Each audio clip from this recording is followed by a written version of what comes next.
nominee అమ్మా nominee ఏంటి నాన్న ఇక్కడ బట్టలు పెట్టాను కనిపించవే నే వేసుకున్నాను మామ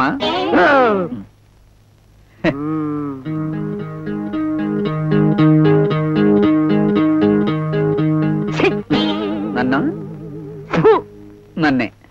అల్లుడు ఇదేం బాగలేదు బాగుండకపోతే కొత్తగా కుట్టింది మామ తడుకుంటాను నేనే బట్టలు లేకుండా సస్తుంటే నీకు కొత్తగా కొనాలా పెళ్ళాం దగ్గర నుంచి పిండా కూడదాకా నేనే పెడుతున్నాను కనీసం బట్టలైనా కొనుక్కుని చావచ్చుగా అనవసరంగా తిట్టకండి చేతిలో ఉన్న కేసులు గెలిస్తే గెలిస్తేనే నేను 10 జతలు కుట్టించుకుంటాను చేతిలో కేసులు ఎన్ని కేసులు ఒకటిలు సాక్ష్యం ఉన్నాడా ఎక్కడ చూశావు పీక మీద కత్తి ఉండగా ఏం చేస్తున్నాడు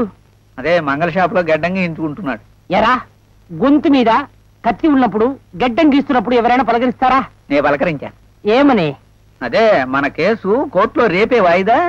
కేసు మనం గెలవాలంటే నువ్వే ముఖ్యమైన సాక్షివి నా వైపే సాక్ష్యం చెబుతావు కదూ ఆ పార్టీలో చేరిపోవు కదా అన్నాను వాడందుకు సిన్సియర్ గా అన్నాడు ఆ తర్వాత ఏమైంది వారి తల కింద ఉంది మొన్న కుర్చీలోనే ఉంది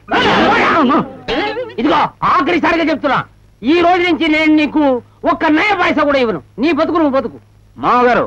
అనవసరంగా నన్ను రెచ్చగొడుతున్నారు కోపం వస్తే నేను నిజంగా బతికేస్తాను నీ కోపం రాదే అదే నా బాధ నీతో మాట్లాడకంటే ఆ గోడతో మాట్లాడటం నయం అప్పుడు మిమ్మల్ని పిచ్చాడంటారు నోరు పోయి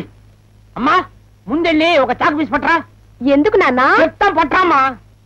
నా చొక్కా తోడుకొని పోజు వేరు చెబురు 5 రూపాయలు ఇదిగో నాన్న చేసే దొంగతనం ఇలా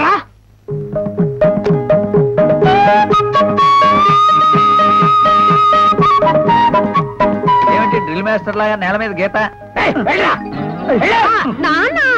ఇదిగో ఇది బ్రహ్మ రాసిన రాత కంటే లక్ష్మణ రేఖ కంటే చాలా పవర్ఫుల్ గా గీసిన గీత మీ నాన్న ఈ మధ్య ఉన్న క్షుద్ర విద్యలు నేర్చుకున్నాడా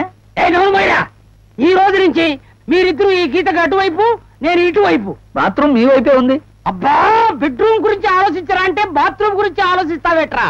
అయినా అలా తిరిగి రావచ్చుగా నాన్న నాన్న గీత ఎన్నాళ్ళు నాన్న నాకు శిక్ష నీ కడుపులో కాయ పుట్టే వరకు ఆయన తప్పుకి నన్ను ఎందుకు శిక్షిస్తారు విన్నావరా గీత తప్పత్త నీదేరా సరే చేపలు వచ్చినా ఇప్పుడే చెప్పండి ఇద్దరుగా ఉండిపోయిన మీరు ఎప్పుడు ముగ్గురుగా వస్తారో అప్పుడు దాటొచ్చు రేపే మా నాన్న ఊరి నుంచి వచ్చేస్తున్నాడు ముగ్గురం కలిసి గీత దాటేద్దాం